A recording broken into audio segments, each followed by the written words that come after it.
রেস্টুরেন্টের মতন chicken chowmein এখন ঝটপট বাড়িতেই বানিয়ে নিন। বাচ্চাদের স্কুলের টিফিন কিংবা হাজব্যান্ডের অফিসের লাঞ্চ বক্স। খেতে কিন্তু চাউমিন আমরা ছোট থেকে বড় সবাই ভালোবাসি। বাড়িতে যদি বানানো যায় এইরকম সুস্বাদু আর ঝটপট চিকেন চাউমিন, তাহলে ভাত, রুটি, লুচি, বিরিয়ানি বাদ দিয়ে কিন্তু বাচ্চারা ও বড়রা এই চাউমিনটাই খাবে। আমার বাড়িতেও যেহেতু ছোট বাচ্চা রয়েছে, তাকেও কিন্তু স্কুলের টিফিনে মাঝে মধ্যেই এরকম বানিয়ে দিতে হয়। আর শুধু বাচ্চাই নয়, বাচ্চার বাবাও কিন্তু এই চাউমিন খেতে ভীষণ পছন্দ করে। আর বাচ্চাদের তো সবসময় বাইরে থেকে বা রেস্টুরেন্ট থেকে কিনে এনে খাওয়ানো সম্ভব নয়, কারণ এর মধ্যে বাইরের অনেক তেল মশলা থাকে। তো চলো বন্ধুরা, আজকে তোমাদের সঙ্গে শেয়ার করে নেব ঝটপট রেস্টুরেন্টের মতন কিভাবে বাড়িতেই চিকেন চাউমিন বানিয়ে নেব। তো আমি এখানে নর্মাল যে চাউমিনগুলো হয়, সেই চাউমিনগুলোকে জলের মধ্যে ভিজিয়ে রেখেছি। গরম জলে সামান্য তেল দিয়ে চাউমিনগুলোকে কিছুক্ষণ নাড়াচাড়া করে নিলেই কিন্তু চাউমিন নরম হয়ে যাবে। আর সবজির মধ্যে দিয়েছি গাজর, বিনস, ক্যাপসিকাম, পেঁয়াজ, কয়েকটা মটরশুঁটি আর কাঁচা লঙ্কা। তোমরা চাইলে এর মধ্যে বাঁধাকপির ব্যবহারও করতে পারো। আর যেহেতু চিকেন চাউমিন, চিকেন তো থাকবেই। চিকেনগুলোকে ছোট ছোট পিস করে নিয়েছি। আর লাগবে সাদা তেল। চাউমিনটা আমি সম্পূর্ণ সাদা তেলেই কিন্তু রান্না করব। তেলটাকে এখানে আমি গরম বসিয়ে দিয়েছি। তেল বেশ ভালোই গরম হয়ে গেছে। এরপর বোনলেস চিকেনগুলোকে তেলের ওপর দিয়ে দিলাম।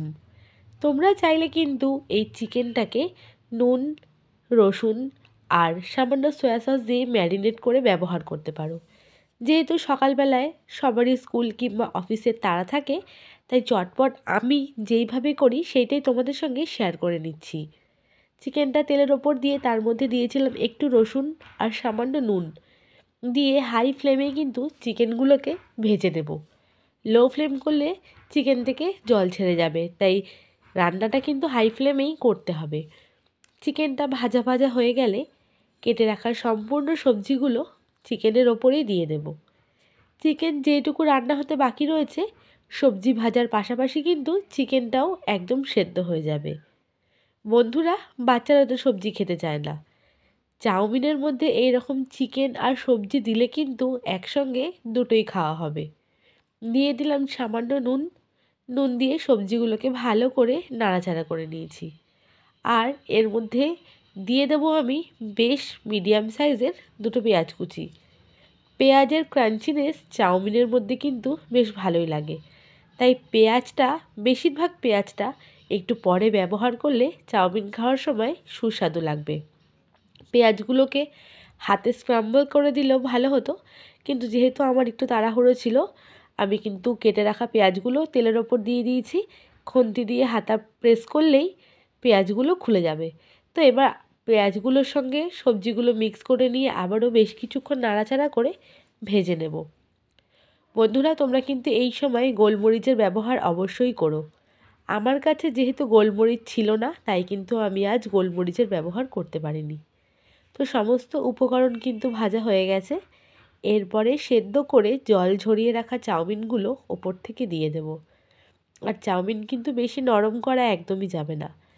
দেখতেই পাচ্ছ আমার চাউমিন কতটা ঝরঝরে। এইভাবেই চাউমিনটা সেদ্ধ করলে কিন্তু খেতে সুস্বাদু লাগবে। দিয়ে দিলাম ওপর থেকে সামান্য ভিনিগার আর দিয়ে দেব সামান্য সয়া সস।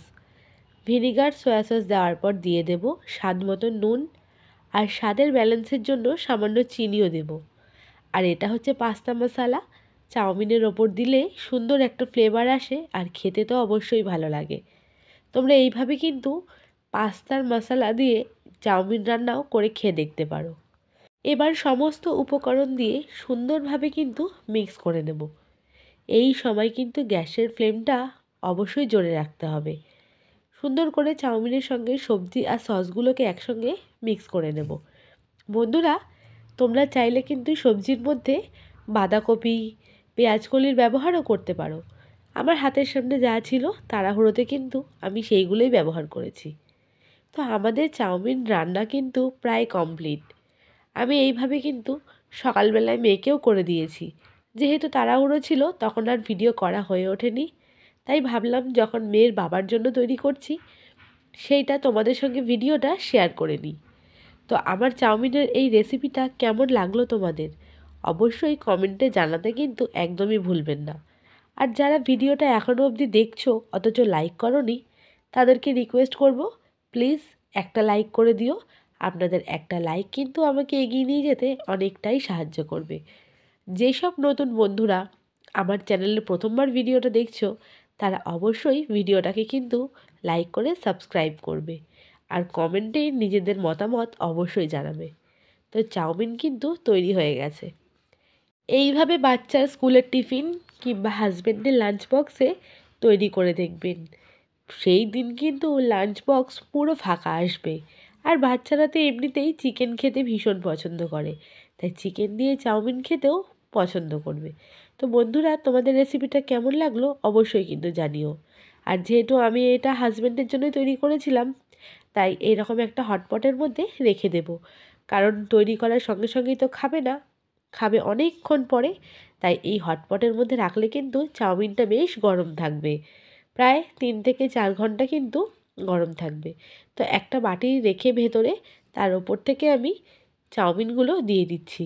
আর আমি এখানে টমেটো সসটা কিন্তু ওপর থেকে দেব না, কারণ সসটা দিয়ে দিলে চাউমিনটা কেমন একটু হেজি হয়ে যায়। যখন খাবে তখন সঙ্গে সঙ্গে সসটা মিক্স করেও কিন্তু তোমরা খেও, দেখবে ভালো লাগবে। তো এর ওপর থেকে আমি ঢাকনা দিয়ে দেব আর পাশে টমেটো সসটাও রেখে দেব। আমার এই ট্রিক্সটা কিন্তু তোমরাও ফলো করতে পারো। রুটি রাখার হটপটের মধ্যে চাউমিন বা অন্য যে কোনো খাবার রেখে দিলে কিন্তু গরম থাকে। তো বন্ধুরা, তৈরি হয়ে গেল আজকের দুপুরের আমার হাজব্যান্ডের লাঞ্চ বক্স। তো কেমন লাগলো আইডিয়াটা অবশ্যই জানিও। আজকের মতন বিদায় নেব। আর এই ট্রিক্সটা কিন্তু তোমরা ফলো করো। যদি ভালো লেগে থাকে লাইক কমেন্ট শেয়ার করতে কিন্তু কেউ ভুলবে না। আর হ্যাঁ, যারা নতুন নতুন আমার চ্যানেলে আসছো, চ্যানেলটাকে সাবস্ক্রাইব করছো, তোমাদেরকে মন থেকে অনেক অনেক ভালোবাসা পাশে থাকার জন্য। সবাই ভালো থেকো, সুস্থ থেকো।